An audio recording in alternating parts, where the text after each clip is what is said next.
কখনো কি আপনি এটা ভেবে দেখেছেন, সারা বিশ্বে সমালোচনার মুখে পড়ার পরও কেন আমেরিকা ইসরায়েলের পক্ষ ত্যাগ করে না? কেন তাদের বন্ধুত্ব এখনো টুটে না? লায়লা মজনু আর রোমিও জুলিয়েটের মতোই এই সম্পর্কে যে আধুনিক ইতিহাসের এক গভীর জটিল প্রেম কাহিনী, কিন্তু জানলে অবাক হবেন, ইহুদি ও খ্রিস্টানদের মধ্যে একসময় ছিল ঘৃণার সম্পর্ক। এই গভীর মৈত্রের পিছনে রয়েছে হাজার বছরের ইতিহাস, ধর্মীয় টানাপোড়েন, রাজনৈতিক ষড়যন্ত্র ও অর্থনৈতিক মোহ। সম্পূর্ণ বিষয়টি বুঝতে গেলে ভিডিওটি আপনাকে সম্পূর্ণই দেখতে হবে। এই ভিডিওটি স্কিপ না করে সবটুকু দেখুন। আর আরেকটি কথা বলি, এই ধরনের রিসার্চেবল ভিডিওর জন্য প্রচুর মেহনত করতে হয়, তাই অবশ্যই একটা লাইক দিবেন। এই গল্পের শুরু হয় এক ব্যক্তিকে কেন্দ্র করে, যার নাম ঈসা আলাইহিস সালাম। তার সত্য ও প্রতিবাদের ভাষা ছিল এমন, যা ইহুদি পণ্ডিতদের জন্য ছিল খুবই সহ্যের বাইরের বিষয়। তাই ইহুদি পণ্ডিতরা ঈসা আলাইহিস সালামকে হত্যা করার জন্য রোমানদের সাহায্য চায়।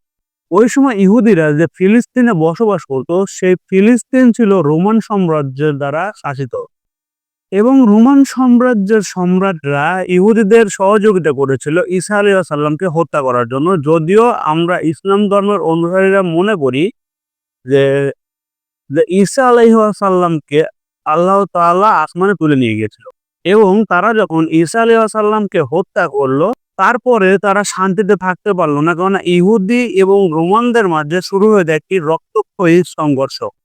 খ্রিস্টানরা দাবি করে ইহুদিদের যাতে এখানে থাকতে দেওয়া না হয়। জবাবে হযরত উমর রাদিয়াল্লাহু তাআলা আনহু বলে, এই ভূমি সকল ধর্মাবলম্বীদের জন্য।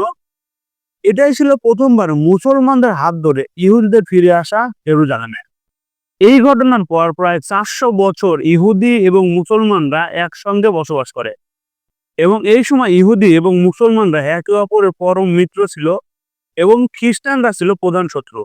কিন্তু এই যুগ শেষ হয় ক্রুসেডের মাধ্যমে। ইউরোপীয় খ্রিস্টানরা যিশু হত্যার প্রতিশোধ নিতে শুরু করে এক গণহত্যা। ইহুদি নারী ও শিশুদের পুড়িয়ে মারে বিভিন্ন গোশালয়ে। এই বর্বরতার অবসান ঘটায় সালাউদ্দিন আইয়ুবী।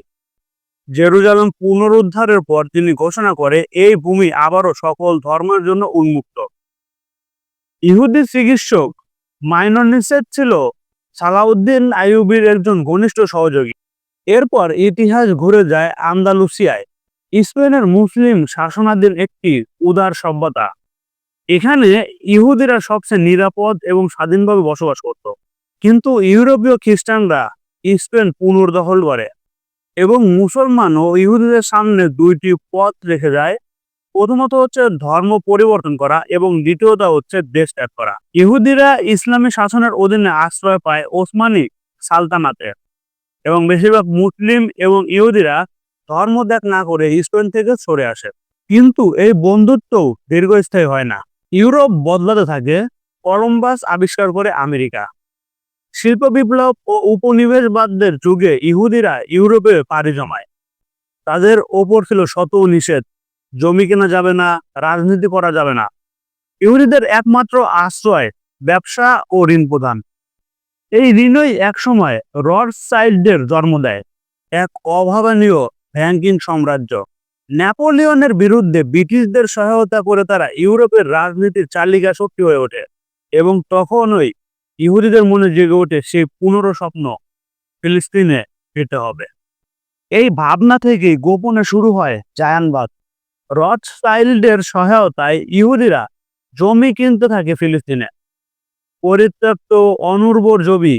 আর এই জমি একদিন পরিণত হয় আজকের তেল আবিবে। এ পর্যায়ে ইহুদিদের পাশে দাঁড়ায় আমেরিকা, খ্রিস্টান ইভাঞ্জেলিক্যাল সম্প্রদায়। যিশু ফিরবেন যদি ইহুদিদের জন্য একটি রাষ্ট্র গঠিত হয়। এই বিশ্বাসে তারা জনমূল গড়ে তোলে ইসরায়েলের পক্ষে। 1917 সালে প্রথম বিশ্বযুদ্ধে ব্রিটিশদের অর্থনৈতিক সহায়তা দেয় রথশাইল্ড পরিবার। বিনিময়ে ব্রিটেন দেয় বালফোর ঘোষণা, ইহুদিদের জন্য আমরা একটি জাতীয় আবাসভূমি গড়ে তুলব ফিলিস্তিনে। কিন্তু তখন ফিলিস্তিনে মাত্র 10% ইহুদি থাকত।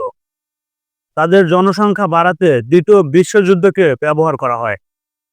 হিটলারের গণহত্যা থেকে পালিয়ে আসা ইহুদিরা ফিলিস্তিনে আশ্রয় নিতে শুরু করে। মাত্র কয়েক বছরের ব্যবধানে তাদের জনসংখ্যা দাঁড়ায় 30%। এরপরে শুরু হয় চূড়ান্ত পদক্ষেপ। দ্বিতীয় বিশ্বযুদ্ধের পরে ব্রিটিশ সাম্রাজ্য ক্লান্ত ও বিধ্বস্ত, আর ফিলিস্তিনিদের দায়িত্ব তুলে দেওয়া হয় জাতিসংঘের হাতে। জাতিসংঘ সিদ্ধান্ত নেয় মুসলমানদের সংখ্যা বেশি হলেও জমির বৃহত্তম অংশ দেওয়া হবে ইহুদিদের। এই অন্যায় বন্টনে ক্ষুদ্র মুসলমানরা যুদ্ধের প্রস্তুতি নেয়। কিন্তু তখনই ডেভিড বেন গুইয়ের ঘোষণা দেয়, এই মাটিতে জন্ম নিল নতুন রাষ্ট্র ইসরায়েল। মাত্র 11 মিনিট পর আমেরিকা রাষ্ট্রটিকে স্বীকৃতি দেয়। এরপর আসে যুদ্ধ। আরব দেশগুলো আক্রমণ করে কিন্তু হেরে যায়। ইসরায়েল আরো জমি দখল করে। সবচেয়ে মর্মান্তিক হয় যখন 8 লক্ষ ফিলিস্তিনি তাদের বাড়িঘর হারায়। 500-রও বেশি গ্রাম ও শহর ধ্বংস করে দেওয়া হয়। ফিলিস্তিনিদের বিতাড়িত করে বসানো হয় নতুন ইহুদি অভিবাসীদের।